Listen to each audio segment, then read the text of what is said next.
was trained on how to do this at home, that it's a good idea to do this to get your blood going to where it comes out easier.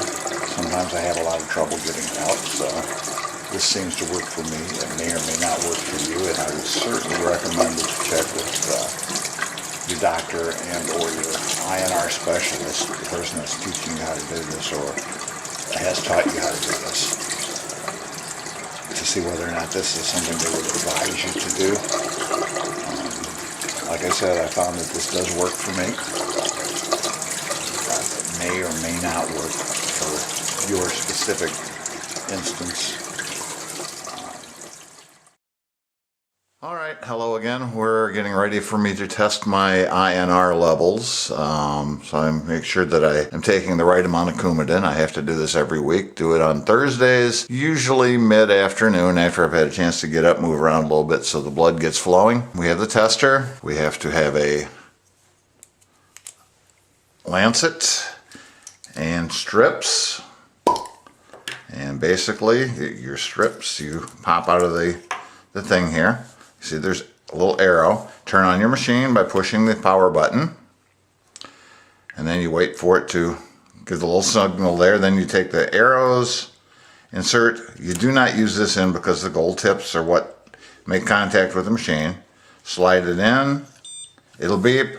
And it should give me a number. The number on that is 109. The number on this is 109. So I have inserted a correct strip for this particular test. Then you hit the other button, which then confirms that it's in there. It's not going to do a check to make sure everything's good, and it'll give me a beep with a countdown, which will give me about 3 minutes with which to apply a sample of blood, which I will do down here at the bottom of the strip, and then it will suck it up into the machine and then give me a readout a minute or two later telling me what my I.N.R. level is. My doctor prefers that I stay somewhere between 2.5 and 3.5. He would prefer that I stay closer to the top of the range. It should be beeping at me any second. There we go. I have 170 some seconds. You see there's a little blood droplet right there telling me that it's time for me to apply blood. So you have to milk your finger a little bit to allow it to get the blood up to the tip. Okay, and then not on the side, not on the direct top, but somewhere in between the two, you poke, and hopefully you're going to get yourself some blood.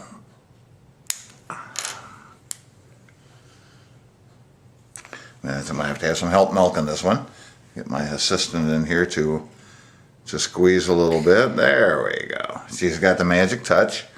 And then we come down here, we apply the blood right there. And we take a regular paper towel to wipe off the other blood. And now we have to wait. We have a QC with a check mark, which tells me that it has passed quality control. And that means the sample was good. And it's going to take the blood from here and it will slowly bring it up into the machine where the computer will check the blood levels and let me know how thick or how thin my blood actually is. That usually takes somewhere around a minute for it to do that. Sometimes a little over, sometimes a little under. I did notice at the beginning the batteries look like they're getting a little low, so it's going to be time for me to change batteries. And I'm almost perfect at 3.3. So the next part that I have to do is I open up my sealable container.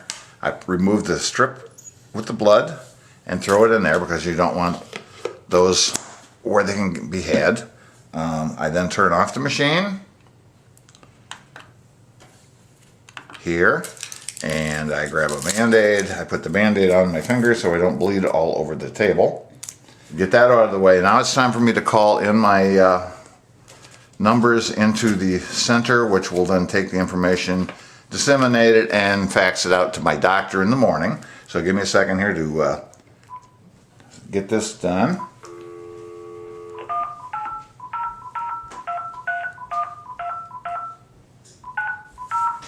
It's going to ask me for a PIN number. I.N.R. Patient Self-Testing Center. To record your I.N.R. results, press 1. Slide.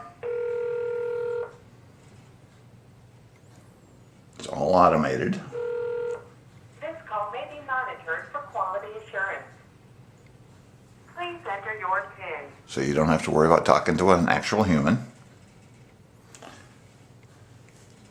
take it a second to verify that I actually am me by that number. According to our records, the first 3 letters of your last name are... If this is correct, press 1. If not, please enter your 2-digit I.N.R. number followed by the pound key. If you can speak... I've entered the number, which is Your going into their INR reading computer. is 3.3. If I.N.R. is correct, press 1 to continue. Incorrect. Thank you for entering your I.N.R. number. We will contact your doctor with your test results. If you are calling after business hours, on a weekend, or a holiday, we will advise your doctor of your test results on the next business day. If you should experience any unusual symptoms, please contact your doctor or seek emergency medical treatment. To remain on schedule with your testing, please submit your next test results 7 days from today.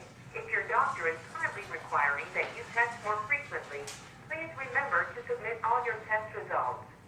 If you are down to 3 strips and would like us to send you more supplies, please press 1.